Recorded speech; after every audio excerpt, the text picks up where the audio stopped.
ನಮಸ್ಕಾರ ಸ್ನೇಹಿತರೆ, ನನ್ನ ಯೂಟ್ಯೂಬ್ ಚಾನಲ್ ವೀಕ್ಷಕರಿಗೆ. ನಾನಿವತ್ತು KSRTCಯಲ್ಲಿ ಏನು ನಡೀತಾ ಇದೆ,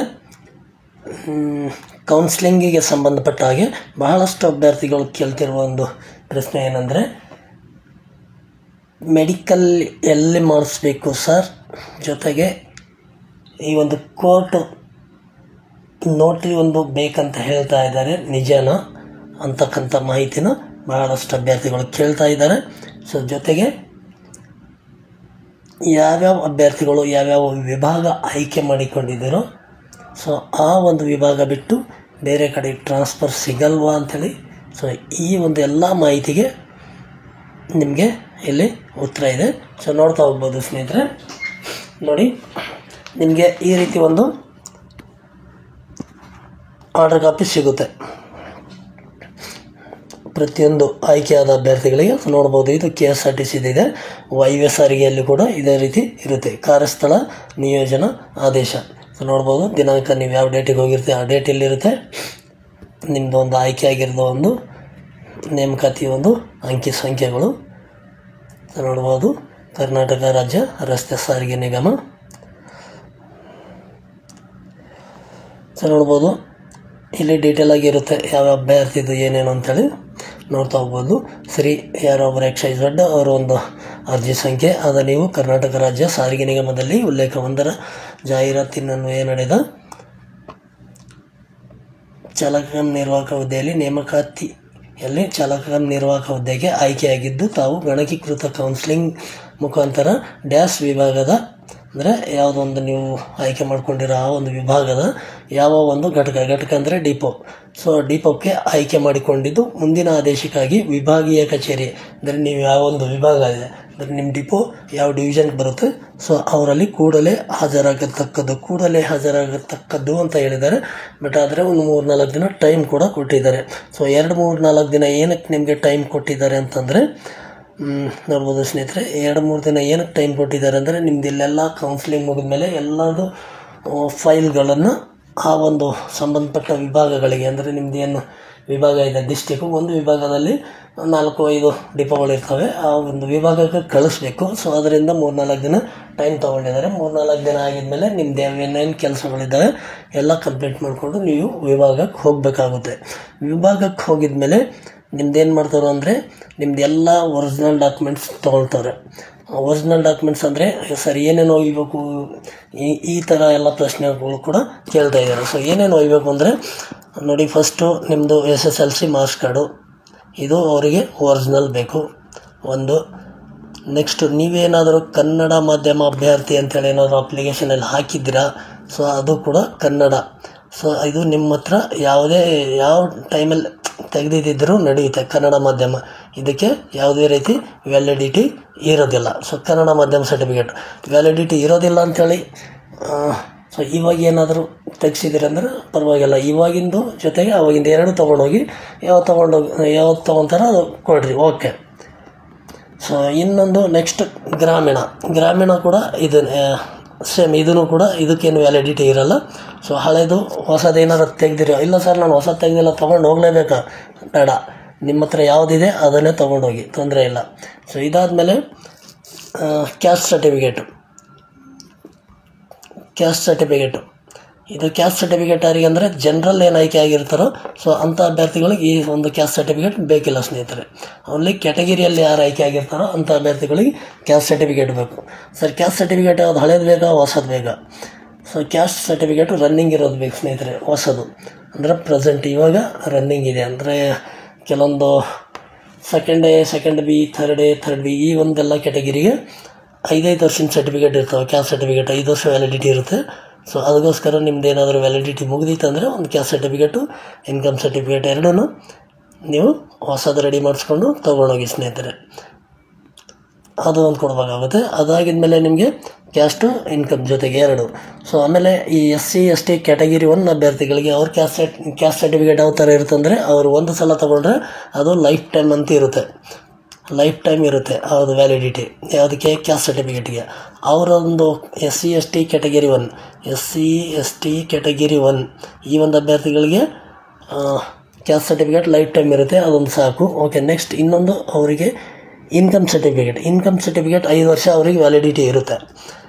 5 ವರ್ಷ ವ್ಯಾಲಿಡಿಟಿ ಇರುತ್ತೆ ಇನ್ಕಮ್ ಯಾರ ಹತ್ರ ಇಲ್ವೋ ಅವರು ಇನ್ಕಮ್ ಒಂದು ಅಪ್ಲೈ ಮಾಡಿ ಅದನ್ನು ತೊಗೊಂಡೋಗಿ, ಅದು ಒಯ್ಯಲೇಬೇಕಂತೇನು ರೂಲ್ಸ್ ಇಲ್ಲ. ಬೈ ಚಾನ್ಸ್ ಬೇಕಾಗಿದ್ರೆ ಮತ್ತು ಆ ಟೈಮಲ್ಲಿ ಕಷ್ಟಪಡೋದೇನಕ್ಕೆ ಒಂದು ಸಲ ಈಗ ಅಪ್ಲೈ ಮಾಡಿ ಆನ್ಲೈನಲ್ಲೇ, ನಿಮಗೆ ಅದು ಒಂದು 3-4 ದಿನದಲ್ಲಿ ಸಿಗ್ಬೋದು ಅನ್ಕೋತೀನಿ may be income certificate. So ಅದನ್ನು ತೊಗೊಂಡೋಗಿ. ಸೊ ನೆಕ್ಸ್ಟ್ ಇದಾದಮೇಲೆ DL. ಪ್ರತಿಯೊಬ್ಬರು ರನ್ನಿಂಗ್ ಇರೋ DL ಬೇಕು. ಯಾಕಂದರೆ ನೀವು ಅಪ್ಲಿಕೇಶನ್ ಆಗಿದ್ರಿ, ವೆರಿಫಿಕೇಷನ್ಗೆ ಹೋಗಿ ಬಂದಿರಿ, ಟ್ರ್ಯಾಕ್ ಟೆಸ್ಟ್ ಹೋಗಿ ಬಂದಿರಿ. ಅದಾದಮೇಲೆ ಯಾರ್ಯಾರು ಅಭ್ಯರ್ಥಿಗಳು DL ರಿನ್ಯೂವಲ್ ಮುಗ್ದಿದೆಯೋ ಅಂಥ ಅಭ್ಯರ್ಥಿಗಳು ರಿನ್ಯೂವಲ್ ಮಾಡ್ಸೋಕೆ ಕೊಡಿ. ನೀವು ಯಾವತ್ತು ಹೋಗ್ತಿರೋ ಆವತ್ತಿನ ದಿನವೇ ನಿಮ್ದು ಏನಾದರೂ ರಿನ್ಯೂವಲ್ ಮುಗಿತಾ ಇತ್ತು ಅಂತಂದರೆ ನೀವು ರಿನ್ಯೂವಲ್ ಕೊಟ್ಟು ಒಂದು ಅಕ್ನಾಲಜ್ಮೆಂಟ್ ಸ್ಲಿಪ್ ಕೊಡ್ತಾರೆ. ಹಳೆ DL ಜೊತೆಗೆ ಅದೊಂದು ಸ್ಲಿಪ್ 2 ತೊಗೊಂಡೋದ್ರೆ ನಿಮ್ಮದು ಅಲ್ಲಿ ಪ್ರೊಸೆಸ್ ಕಂಪ್ಲೀಟ್ ಆಗುತ್ತೆ. ಅದು ಜೊತೆಗೆ ಕಂಡಕ್ಟರ್ ಲೈಸೆನ್ಸ್ ಕೂಡ ಅದೇ ಸೇಮ್. ಕಂಡಕ್ಟರ್ ಲೈಸೆನ್ಸ್ ಕೂಡ ರಿನ್ಯೂವಲ್ ಏನಾದರೂ ಮುಗಿಯೋಕೆ ಬಂದಿತ್ತು ಅಂದರೆ ಅದು ಕೂಡ ರಿನ್ಯೂವಲ್ ಕೊಡ್ರಿ, ಸ್ಲಿಪ್ ತೊಗೊಂಡೋಗಿ ನಡೀತಾ ಸ್ನೇಹಿತರೆ. ಸೊ ಅದಾದಮೇಲೆ ಯಾರಾದರೂ ಯೋಜನೆ ನಿರಾಶ್ರಿತ ಹಾಕಿದ್ರೆ ಅಂದರೆ ಆ ಒಂದು ಸರ್ಟಿಫಿಕೇಟ್ ತೊಗೊಂಡು ಹೋಗ್ಬೇಕಾಗುತ್ತೆ. ಅದು ಕೂಡ ಒಂದೇ ಸಲ ಕೊಡ್ತಾರೆ, ಅದು ವ್ಯಾಲಿಡಿಟಿ ಲೈಫ್ ಟೈಮ್ ಇರುತ್ತೆ ಯೋಜನೆ ನಿರಾಶ್ರಿತ. ಜೊತೆಗೆ ಮಾಜಿ ಸೈನಿಕ ಅಭ್ಯರ್ಥಿಗಳು ಏನಾರು ಇದ್ದರೆ ಅದು ಕೂಡ ಸೇಮ್ ಇರುತ್ತೆ. ಮಹಿಳಾ ಅಭ್ಯರ್ಥಿಗಳು ಯಾರೂ ಇಲ್ಲ ಇಲ್ಲಿ. ಸೊ ಜೊತೆಗೆ ನೋಡಿ ಸ್ನೇಹಿತರೆ, ಇನ್ನೊಂದು ಕೋರ್ಟ್ದು ಒಂದು ನೋಟ್ರಿ ಬೇಕು ಅಂತೇಳಿ ಒಂದು ಚರ್ಚೆ ನಡೀತಾ ಇದೆಯಲ್ಲ, ಖಂಡಿತವಾಗ್ಲೂ ಕೋರ್ಟ್ದು ನೋಟ್ರಿ ಬೇಕು. ಅಂದರೆ ಮುಂಚೆ 20 ರೂಪಾಯಿ ಸ್ಟ್ಯಾಂಪ್ ಪೇಪರ್ ಇತ್ತು, ಆ ಒಂದು ಮಿನಿಮಮ್ 20 ರೂಪಾಯಿದು ಸ್ಟ್ಯಾಂಪ್ ಪೇಪರ್ ಇವಾಗ ಏನು ಮಾಡಿದೆ ಅಂದರೆ ಗೌರ್ಮೆಂಟು 100 ರೂಪಾಯಿದು ಮಾಡಿದೆ. ಸೊ ಈ ಒಂದು 100 ರೂಪಾಯಿದೊಂದು ಸ್ಟ್ಯಾಂಪ್ ಪೇಪರ್ ತೊಗೊಳ್ಬೇಕಾಗುತ್ತೆ. ನೀವು ಸ್ಟ್ಯಾಂಪ್ ಪೇಪರ್ ನೀವು ತೊಗೊಳ್ಬೇಕಂದ್ರೆ ತಕ್ಷಣ ಹೋಗಿ ಇವಾಗಲೇ ನಿಮ್ಮ ಹೆಸರಿಂದೊಂದು ಸ್ಟ್ಯಾಂಪ್ ಪೇಪರ್ ತೊಗೊಳ್ಳೋಕೆ ಹೋಗಬೇಡಿ. ಆ ಒಂದು ಸ್ಟ್ಯಾಂಪ್ ಪೇಪರು ಯಾರ ಹೆಸರು ಇರಬೇಕು, ಫಸ್ಟ್ ಪಾರ್ಟಿ ಯಾರು, ಸೆಕೆಂಡ್ ಪಾರ್ಟಿ ಯಾರು. ಅಂದರೆ ಫಸ್ಟ್ ಪಾರ್ಟಿ ಅಂದರೆ ಇವಾಗ ನೀವು ತೊಗೋತಾ ಇದ್ದೀರಾ, ನೀವು ಅಲ್ಲಿ ಸೇರ್ತಾ ಇದ್ದೀರಾ, ನೀವೊಂದು ಅಗ್ರಿಮೆಂಟ್ ಥರ ಒಂದು ಸ್ಟ್ಯಾಂಪ್ ಪೇಪರ್ ಬರೆದು ಕೊಡಬೇಕಾಗುತ್ತೆ ಸಂಸ್ಥೆಗೆ, ಇಲಾಖೆಗೆ. ಸೊ ಅದು ನಿಮ್ಮ ಹೆಸರಿಗೆ ಇರಬೇಕು. ಅಥವಾ ಅಲ್ಲಿ ಫಸ್ಟ್ ಪಾರ್ಟಿ ನೀವು ಯಾರು ಅಂದರೆ ಅಭ್ಯರ್ಥಿಗಳು, ಸೆಲೆಕ್ಟ್ ಆಗಿದ್ದ ಅಭ್ಯರ್ಥಿಗಳು ಫಸ್ಟ್ ಪಾರ್ಟಿ. ಸೆಕೆಂಡ್ ಪಾರ್ಟಿ ಇಲಾಖೆ ಅದು ಯಾರ ಹೆಸರು ಹಾಕಬೇಕಲ್ಲಿ ಅಂದರೆ ಅಲ್ಲಿ ಯಾರ ಹೆಸರು ಹಾಕಬೇಕು ಅಲ್ಲಿ ಇಲಾಖೆಯವ್ರದ್ದು ಅಂತಂದರೆ ಸಿಬ್ಬಂದಿ ಮತ್ತು ನೇಮಕಾತಿ ವಿಭಾಗ ಅಂತಲೇ ಹೇಳ್ತಾರೋ ಅಥವಾ ಆಡಳಿತ ವಿಭಾಗ ಅಂತ ಹೇಳ್ತಾರೋ. ಸೊ ಯಾವ ರೀತಿ ನೀವು ಯಾವ ಒಂದು ಹೆಸರಿನಿಂದ ನೀವು ಅಲ್ಲಿ ಒಂದು ಸ್ಟ್ಯಾಂಪ್ ಪೇಪರ್ ತೊಗೊಳ್ಬೇಕು ಅಂತೇಳಿ ನಿಮಗೆ ವಿಭಾಗದಲ್ಲಿ ಹೇಳ್ತಾರೆ. ವಿಭಾಗ ಅಂತಂದರೆ ಡಿವಿಷನ್. ಸೊ ಅದಕ್ಕೋಸ್ಕರ ನೀವು ಯಾರಾದರೂ ಫ್ರೀ ಇದ್ದರೆ ಒಂದು ಸಲ ಡಿವಿಷನ್ಗೆ ಭೇಟಿ ಕೊಡ್ರಿ. ಭೇಟಿ ಕೊಟ್ಟು ಸರ್ ಈ ಥರ ಇದೆ, ಸ್ಟ್ಯಾಂಪ್ ಪೇಪರ್ ತೊಗೊಳ್ಬೇಕು, ಯಾರ ಹೆಸರಿಂದ ತೊಗೊಳ್ಬೇಕು ಅಂತ ಕೇಳ್ರಿ, ಹೇಳ್ತಾರೆ. ಜೊತೆಗೆ ಅದೇ ವಿಭಾಗದಲ್ಲಿ ಮೆಡಿಕಲ್ ಸರ್ಟಿಫಿಕೇಟ್ ಕೂಡ ವಿಭಾಗದಲ್ಲೇ ಮಾಡಿಸ್ಕೊಳ್ತಾರೆ, ಅಲ್ಲಿಗೆ ಹೋಗಿ ಅಂತ ಹೇಳಿದಾರಲ್ವ. ಸೊ ಅದರಿಂದ ಈ ಮೆಡಿಕಲ್ಲು, ಸರ್ ನಾವು ಮೆಡಿಕಲ್ ಕೂಡ ಮಾಡಿಲ್ಲ, ಮೆಡಿಕಲ್ ಎಲ್ಲಿ ಮಾಡಿಸ್ಕೊಳ್ಬೇಕು ಅದು ಕೂಡ ನೀವು ಅಲ್ಲೇ ಕೇಳಬೇಕಾಗುತ್ತೆ. ಸೊ ಅವರು ಎಲ್ಲಿ ಹೇಳಿರ್ತಾರೋ, ಎಲ್ಲಿ ಸೂಚಿಸ್ತಾರೋ ಅಲ್ಲಿ ನೀವು ತೊಗೊಳ್ಬೋದು. ನೀವು ಎಲ್ಲಾದರೂ ಮಾಡ್ಕೊಂಡು ಬರೀ ಅಂತ ಹೇಳಿದರೆ ತೊಂದರೆ ಇಲ್ಲ. ನೀವು ಯಾವುದೇ ಒಂದು ಜಿಲ್ಲಾ ಆಸ್ಪತ್ರೆ, ಗೌರ್ಮೆಂಟ್ ಸರ್ಕಾರಿ ಆಸ್ಪತ್ರೆ, ಜಿಲ್ಲಾ ಆಸ್ಪತ್ರೆ ಇರಬೇಕು, ಅದು ತಾಲೂಕು ಬೇಡ, ಜಿಲ್ಲಾ ಆಸ್ಪತ್ರೆಯಲ್ಲಿ ಅದು ಗೌರ್ಮೆಂಟ್ ಹಾಸ್ಪಿಟಲ್ಲೇ ಇರಬೇಕು. ಸೊ ಅಲ್ಲಿ ನಿಮ್ಮದು ಕಣ್ಣು, ಕಿವಿ ಮತ್ತು ಫಿಸಿಕಲ್, ಕೈ ಕಾಲು ಫಿಸಿಕಲ್ ಎಲ್ಲ ಟೋಟಲ್ ಬರುತ್ತೆ, ಹೈಟು ವೆಯ್ಟು ಇವೆಲ್ಲ ಬರುತ್ತೆ. ಸೊ ಆ ಒಂದು 3 ಸರ್ಟಿಫಿಕೇಟ್ ಕೂಡ ನೀವು ಅಲ್ಲಿ ತೆಗೆಸ್ಕೊಂಡು ಅದು ಕೂಡ ಒರಿಜಿನಲ್ಲೇ ಅಲ್ಲಿ ವಿಭಾಗ ಕಚೇರಿಯಲ್ಲಿ ಕೊಡಬೇಕಾಗುತ್ತೆ. ಸೊ ಜೊತೆಗೆ ಇದಾದಮೇಲೆ ನಿಮಗೆ ಇವೆಲ್ಲ ಡಾಕ್ಯುಮೆಂಟ್ಸ್ ಎಲ್ಲ ನಿಮ್ದು ಓಕೆ ಆಯಿತು. ಆಗಿದ್ಮೇಲೆ ಆಧಾರ್ ಕಾರ್ಡಲ್ಲಿ ಏನಾದರೂ ಹೆಸರುಗಳು ಸ್ಪೆಲ್ಲಿಂಗಲ್ಲಿ ನೋಡಿ, ಯಾರೋ ಒಬ್ಬರು ರಮೇಶ್ ಅಂತೇಳಿ ನಿಮ್ಮ ತಂದೆ ಹೆಸರು ಇರುತ್ತೆ ಫಾರ್ ಎಕ್ಸಾಂಪಲ್. ಆ ರಮೇಶ್ ಇರೋದನ್ನು ಮುಂದೆ ಏನಾಗಿರುತ್ತೆ, ಇನ್ನೊಂದು ಆಧಾರ್ ಕಾರ್ಡಲ್ಲಿ ರಮೇಶ್ ಕುಮಾರ್ ಆಗಿರುತ್ತೆ. ನಿಮ್ಮದು SSLC ಮಾರ್ಕ್ಸ್ ಕಾರ್ಡಲ್ಲಿ ಯಾವ ಥರ ಇರುತ್ತೆ ಸೇಮ್ ಅಲ್ಲಿ ಎಲ್ಲ ಡಾಕ್ಯುಮೆಂಟ್ಸಲ್ಲಿ ಕೂಡ ಇರಬೇಕು.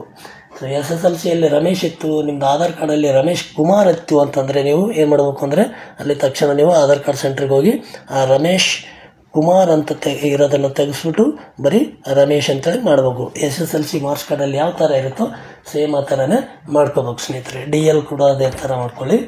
CL ಅಂದರೆ ಕಂಡಕ್ಟರ್ ಲೈಸೆನ್ಸ್ ಕೂಡ ಅದೇ ಮಾಡ್ಕೊಳ್ಳಿ. ಸೊ ಈ ಥರ ನಿಮ್ದು ಏನಾದರೂ ಹೆಸರುಗಳು ಚೇಂಜಸ್ ಇದ್ದರೆ ಹೆಸರುಗಳನ್ನು ಕೂಡ ನೀವು ಚೇಂಜಸ್ ಮಾಡಿಕೊಂಡು ಅಲ್ಲೇ ಸಬ್ಮಿಟ್ ಮಾಡಬೇಕಾಗುತ್ತೆ ಸ್ನೇಹಿತರೆ. ಜೊತೆಗೆ ಒಂದು 4-5 ಪಾಸ್ಪೋರ್ಟ್ ಫೋಟೋ ಬೇಕಾಗ್ಬೋದು, ಇತ್ತೀಚಿನ ಪಾಸ್ಪೋರ್ಟ್ ಫೋಟೋ. ಇನ್ನು ಜೊತೆಗೆ ನೀವು ಡಿವಿಷನ್ಗೆ ಹೋಗಿದ್ದಾಗ ನಿಮ್ಮ ಯೂನಿಫಾರ್ಮ್ ಕಂಪಲ್ಸರಿ ಇರಬೇಕಂತೇನಿಲ್ಲ, ನಿಮ್ಮ ಹತ್ರ ಇದ್ದರೆ ಹಾಕ್ಕೊಂಡು ಹೋಗಿ. ಸೊ ನಿಮ್ಮ ಹತ್ರ ಯೂನಿಫಾರ್ಮ್ ಇಲ್ಲ ಅಂತಂದರೆ ನೀವು ಹೋಗಿ ಇವೆಲ್ಲ ಡಾಕ್ಯುಮೆಂಟ್ಸ್ ರೆಡಿ ಆಗೋವರೆಗೂ ನೀವು ಸಿವಿಲ್ ಡ್ರೆಸ್ಸಲ್ಲೇ ಇರ್ಬೋದು, ತೊಂದರೆ ಇಲ್ಲ. ಸೊ ಇವೆಲ್ಲ ಡಾಕ್ಯುಮೆಂಟ್ಸ್ ರೆಡಿ ಆಗಿದ್ಮೇಲೆ ನೀವು ಯಾವಾಗ ಡಿಪೋಗೆ ಜಾಯಿನ್ ಆಗಿ ಡ್ಯೂಟಿ ರಿಪೋರ್ಟ್ ಮಾಡಿಕೊಂಡು ಡ್ಯೂಟಿಗೆ ಹತ್ತಿದ್ರಾಗ ಕಂಪಲ್ಸರಿಯಾಗಿ ನಿಮಗೆ ಯೂನಿಫಾರ್ಮ್ ಬೇಕೇ ಬೇಕು ಸ್ನೇಹಿತರೆ. ಸೊ ಇದು ನೆನಪಿಟ್ಕೊಳ್ಳಿ. ಸೊ ಜೊತೆಗೆ ನಿಮಗೆ ಇದೆಲ್ಲ ಆಗಿದ್ಮೇಲೆ ಡಿವಿಷನ್ ಆಫೀಸಲ್ಲಿ ಇವೆಲ್ಲ ಡಾಕ್ಯುಮೆಂಟ್ಸ್ ಸಬ್ಮಿಟ್ ಮಾಡಿದ್ಮೇಲೆ 5,000 ಸೆಕ್ಯೂರಿಟಿ ಡೆಪಾಸಿಟ್ ಅಂಥೇಳಿ ಕಟ್ಟಬೇಕಾಗುತ್ತೆ. ಪ್ರತಿಯೊಬ್ಬರು ಡಿಕನ್ಸಿ ಆಯ್ಕೆ ಆಗಿರೋರು ಪ್ರತಿಯೊಬ್ಬರು ಸೆಕ್ಯೂರಿಟಿ ಡಿಪಾಸಿಟ್ ಕಟ್ಟಬೇಕಾಗುತ್ತೆ. ಸೊ ಇದು ವಾಯುವ್ಯ ಕರ್ನಾಟಕ ಅದರಷ್ಟೇ, KSRTC ಆದ್ರೂ ಅಷ್ಟೇ 5,000 ಪ್ಲಸ್ ಇರ್ಬೋದು, ಮೇ ಬಿ ನೋಡೋಣ. ಮಿನಿಮಮ್ ಅಂತೂ 5,000 ಇದ್ದೇ ಇದೆ ಸ್ನೇಹಿತರೆ. ಸೊ ಸೆಕ್ಯೂರಿಟಿ ಡೆಪಾಸಿಟ್ ಅಂತ ಕಟ್ಟಿ ಆಮೇಲೆ ನಿಮ್ಗೆ ಏನು ಮಾಡ್ತಾರೆ ಅಂದರೆ ಡಿವಿಷನಲ್ಲಿ ಒಂದು ಲೆಟ್ರ್ ಕೊಡ್ತಾರೆ. ನೀವು ಯಾವ ಒಂದು ಡಿಪೋ ಆಯ್ಕೆ ಮಾಡ್ಕೊಂಡಿದ್ದೀರ ಆ ಡಿಪೋಕ್ಕೆ ಹೋಗಿ ನೀವು ಡ್ಯೂಟಿ ರಿಪೋರ್ಟ್ ಮಾಡ್ಕೊಳ್ಳಿ ಅಂತೇಳಿ. ಸೊ ಅದಾದಮೇಲೆ ನೀವು ಎಲ್ಲ ಡಾಕ್ಯುಮೆಂಟ್ಸ್ ಅಲ್ಲೇ ಬಿಡ್ತೀರಲ್ಲ, ಕೆಲವು ಆಮೇಲೆ ಎಮರ್ಜೆನ್ಸಿಗೆ 10ನೇ ಮಾರ್ಕ್ಸ್ ಕಾರ್ಡು ಅದು ಇದೇನೋ ಬೇಕಾಗುತ್ತೆ. ಅಂಥ ಟೈಮಲ್ಲಿ ಮತ್ತೆ ತಿರ್ಗಿ ಹೋಗಿ ಹೆಡ್ ಆಫೀಸಲ್ಲಿ ಸಾರ್ ಅದು ಬೇಕಾಗಿತ್ತು ಇವೆಲ್ಲ ಕೇಳುವ ಪ್ರಶ್ನೆಗಳು, ಸಮಸ್ಯೆಗಳು ಬೇಡ ನಿಮಗೆ. ಯಾರ್ಯಾರ ಹತ್ರ ಅವೆಲ್ಲ ಡಾಕ್ಯುಮೆಂಟ್ಸ್ ನೀವು ಪ್ರತಿಯೊಂದು ಏನು ಒರಿಜಿನಲಲ್ಲಿ ಸಬ್ಮಿಟ್ ಮಾಡ್ತಿರೋ ಅಂಥದ್ದೆಲ್ಲ ಪ್ರತಿಯೊಂದು ಫೋಟೋ ತೆಗೆದಿಟ್ಕೊಂಡು ಇಲ್ಲ ಕಲರ್ ಜೆರಾಕ್ಸ್ ಮಾಡಿ ಇಟ್ಕೊಳ್ಳಿ, ಇಲ್ಲಾಂದ್ರೆ ಬ್ಲ್ಯಾಕ್ ಆ್ಯಂಡ್ ವೈಟ್ ನಿಮ್ಗೆ ಯಾವುದು ಅನುಕೂಲ ಆಗುತ್ತೋ ಆ ಒಂದು 4-5 ಸೆಟ್ ಜೆರಾಕ್ಸ್ ಮಾಡಿ ಅವು ಮನೇಲಿ ಇಟ್ಕೊಳ್ಳಿ. ಎಮರ್ಜೆನ್ಸಿಗೆ ಮುಂದೆ ಒಂದು ಟೈಮಲ್ಲಿ ಬೇಕಾಗ್ಬೋದು. ಜೊತೆಗೆ ನಿಮ್ಗೆ ಯಾವ ಬ್ಯಾಂಕಿಗೆ ನಿಮ್ಮದು ಸ್ಯಾಲ್ರಿ ಅಮೌಂಟ್ ಜಮಾ ಆಗಬೇಕು. ಸೊ ಆ ಒಂದು ಬ್ಯಾಂಕಿದ ಒಂದು ಪಾಸ್ಬುಕ್ ಜೆರಾಕ್ಸ್ ಕೂಡ ನೀವು ಅಲ್ಲಿ ಕೊಡಬೇಕಾಗುತ್ತೆ ಸ್ನೇಹಿತರೆ. ಸೊ ಜೊತೆಗೆ ಇದಾಗಿದ್ಮೇಲೆ ನೀವು ಡಿಪೋಕ್ಕೆ ಹೋಗಿ ಡ್ಯೂಟಿ ರಿಪೋರ್ಟ್ ಮಾಡಿಕೊಂಡು ಆರಾಮಾಗಿ 1 by 1 ನಿಮ್ಗೆ ಯಾವ ಥರ ಡ್ಯೂಟಿ ಕೊಡ್ತಾರೋ ಡ್ರೈವರ್ ಕೊಡಲಿ. ನೀವು ಆಯ್ಕೆ ಆಗಿರೋದು ಡಿಕನ್ಸಿ ಅಂತೇನಲ್ವಾ. ಸೊ ಅದೇ ನೀವು ಅಲ್ಲಿ ಹೋಗಿದಾಗ ಡಿಪೋಕ್ಕೆ ಹೋಗಿದ್ದಾಗ ನಿಮಗೆ ಯಾವುದು ಡ್ಯೂಟಿ ಸಿಗುತ್ತೋ ಅದು ಡ್ಯೂಟಿ ನೀವು ಮಾಡಬೇಕಾಗುತ್ತೆ. ಕಂಡಕ್ಟ್ರ್ ಸಿಕ್ಕರೆ ಕಂಡಕ್ಟ್ರು, ಡ್ರೈವರ್ ಸಿಕ್ಕರೆ ಡ್ರೈವರು. ಸೊ ಇವತ್ತು ಡ್ಯೂಟಿ ಮುಗಿಸ್ಕೊಂಡು ಬಂದು ನೀವು ಇವತ್ತು ಮನೆಗೆ ಹೋಗ್ತಾ ಇದ್ದೀರಂದರೆ ನಿಮ್ಗೆ ನಾಳೆಗೆ ಈ ಡ್ಯೂಟಿಗೆ ನೀನು ಹೋಗಬೇಕು ಅಂತೇಳಿ ಸೈನ್ ಮಾಡಿಬಿಟ್ಟು ಕಳಿಸ್ತಾರೆ. ಅಲ್ಲಿ ಯಾವ ರೂಟು ಯಾವ ಟೈಮಿಗೆ ಹೋಗಬೇಕು, ನೀನು ನಾಳೆ ಡ್ರೈವರು ಅಥವಾ ಕಂಡಕ್ಟ್ರು ಇಲ್ಲ 2 in 1 ಡಿಕನ್ಸಿ ಆಗಿ ಹೋಗ್ತೀಯೋ ಸೊ ಅದನ್ನು ನಿಮ್ಗೆ ಅಲ್ಲಿ ಸೈನ್ ಮಾಡಿಬಿಟ್ಟು ಕಳಿಸ್ತಾರೆ. ನಾಳೆ ನಿಮ್ಗೆ ಯಾವ ಟೈಮಿಗೆ ಸೈನ್ ಮಾಡಿರ್ತಾರೋ ಆ ಟೈಮಿಗೆ ಬೆಳಗ್ಗೆ ಬೇಗ ಬಂದು ನೀವು ಡ್ಯೂಟಿ ಮಾಡ್ಕೋಬೇಕಾಗುತ್ತೆ ಸ್ನೇಹಿತರೆ. ಸೊ 1 ವರ್ಷ ಗಂಟ ನೀವು ಯಾವುದೇ ಒಂದು ತೊಂದರೆಗಳಿಲ್ಲದೇ ಡ್ಯೂಟಿ ಮಾಡಿಕೊಂಡು ಆರಾಮಾಗಿ ಹೋಗಿ ಆ ಒಂದು ತೊಂದರೆಗಳು ಏನೂ ಇಲ್ಲದೇ ಹೋಗಿದ್ದಲ್ಲಿ ನಿಮಗೆ 1 ವರ್ಷದಲ್ಲಿ ನಿಮ್ಮದು ಏನಾಗುತ್ತೆ ಅಂದರೆ ಖಾಯಂ ನೌಕರನಾಗಿ ನೀವು ಪರ್ಮನೆಂಟ್ ಆಗ್ತೀರ ಸ್ನೇಹಿತರೆ. ಇದಾದಮೇಲೆ ಟ್ರಾನ್ಸ್ಫರ್ ಬಂದು ನಿಮಗೆಲ್ಲ ಗೊತ್ತಿರುವ ಹಾಗೆ ಆಲ್ರೆಡಿ ನಿಮಗೆ ಒಂದು ಆರ್ಡರ್ ಕಾಪಿ ಕೊಡಬೇಕಾಗಿದ್ರೆ ಎಲ್ಲ ಡೀಟೇಲಾಗಿ ಹೇಳಿರ್ತಾರೆ. ಸೊ ನೋಡಿ, ಟ್ರಾನ್ಸ್ಫರ್ ಬಂದು ಒಂದು ನೀವೆಲ್ಲಿ ಆಯ್ಕೆ ಮಾಡ್ಕೊಂಡಿರೋ ಆ ಒಂದು ಡಿಪೋದಲ್ಲಿ 1 ವರ್ಷ ಗಂಟ ಕಂಪಲ್ಸರಿ ಮಾಡಬೇಕು. 1 ವರ್ಷ ಆಗಿದ್ಮೇಲೆ ನಾನು ಬೇರೆ ಕಡೆಗೆ ಹೋಗ್ತೀನಿ ಅಂದರೆ ನೀವು KSRTC ಏನು 17 ವಿಭಾಗಗಳಿದ್ದಾವೋ ಅವುಗಳಲ್ಲಿ ಮಾತ್ರ ನೀವು ಏನಾದರೂ ಮ್ಯೂಚುವಲ್ ಏನಾದರೂ ಸಿಕ್ಕರೆ ಹೋಗ್ಬೋದು 1 ವರ್ಷ ಆಗಿದ್ಮೇಲೆ. ಸೊ ಮ್ಯೂಚುವಲ್ ಏನು ಸಿಕ್ಕಿಲ್ಲ ಅಂತಂದರೆ ನೀವು ಕಂಪಲ್ಸರಿ 5 ವರ್ಷ ಮಾಡಲೇಬೇಕು. 5 ವರ್ಷ ಮಾಡಿದ ಮೇಲೆ ನಿಮಗೇನೋ ಟ್ರಾನ್ಸ್ಫರ್ ಬೇಕು ನನಗಂತಂದರೆ ನಿಮಗೆ ಅಂತರ್ನಿಗಮದಲ್ಲಿ ಟ್ರಾನ್ಸ್ಫರ್ ಸಿಗಲ್ಲ. ಅಂತರ್ನಿಗಮ ಅಂತ ಅಂದರೆ ಏನು ಅಂತೇಳಿ ಫಸ್ಟ್ ತಿಳ್ಕೊಳ್ಳೋಣ. ಅಂತರ್ನಿಗಮ ಅಂತಂದರೆ NWKSRTC ಇದು ಒಂದು ನಿಗಮ, ಆಮೇಲೆ KKRTC,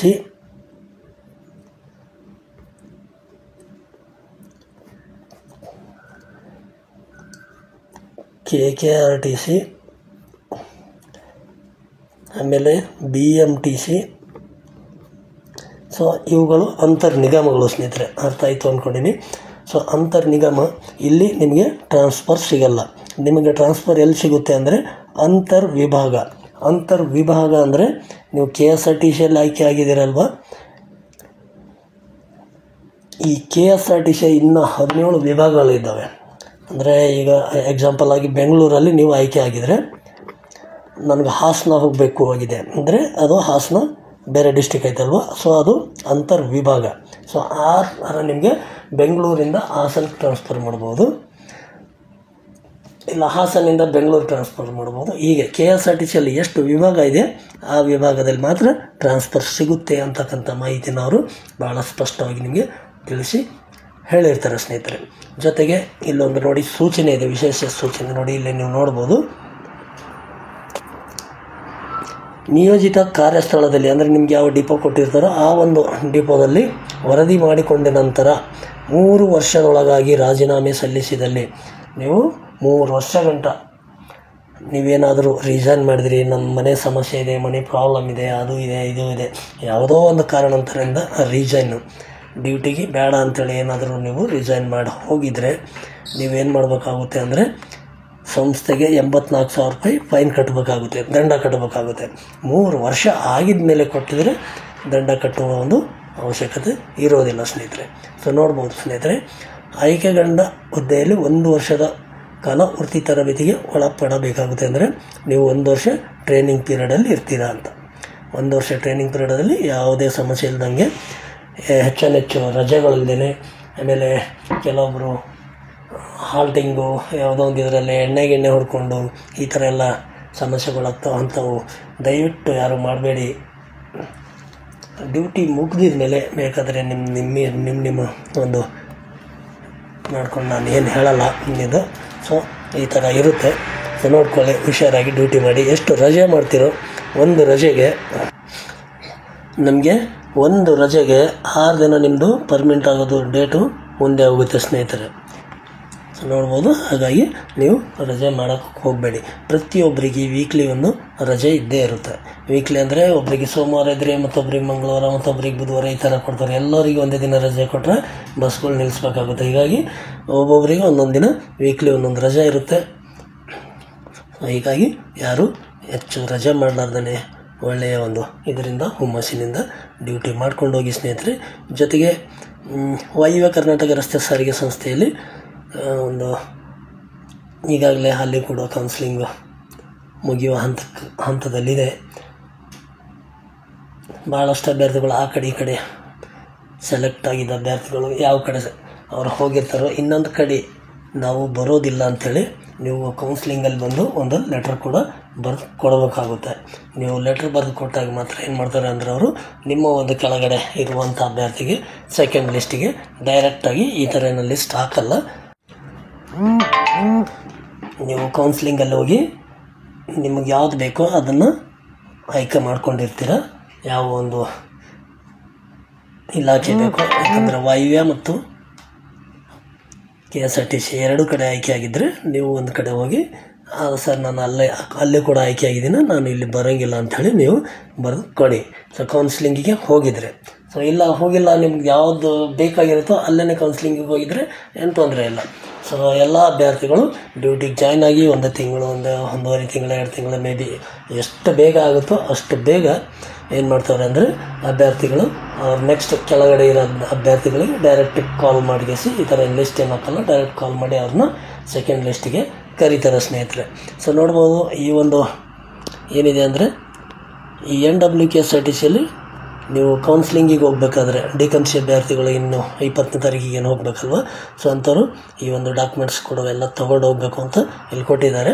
ಸೊ KSRTCಯಲ್ಲಿ ಯಾವುದೇ ಒಂದು ಡಾಕ್ಯುಮೆಂಟ್ಸ್ ನೋಡಿಲ್ಲ ಸ್ನೇಹಿತರೆ, ಸೆಲೆಕ್ಟ್ ಆಗಿರೋ ಒಂದು ಮೆರಿಟ್ ಲಿಸ್ಟ್ ಸೀರಿಯಲ್ ನಂಬರ್ ಕೇಳ್ಕೊಂಡು ನಿಮ್ಮನ್ನು ಮಾಡಿ ಕಳಿಸಿದ್ರು. ಸೊ ಬಟ್ ಇಲ್ಲಿ ಈ ಒಂದು ಡಾಕ್ಯುಮೆಂಟ್ಸ್ ಥರ ಕೇಳಿದ್ದಾರೆ. ಸೊ ನೋಡ್ಕೋಬೋದು, ಇದು NWKSRTC ಸ್ನೇಹಿತರೆ. ಇದು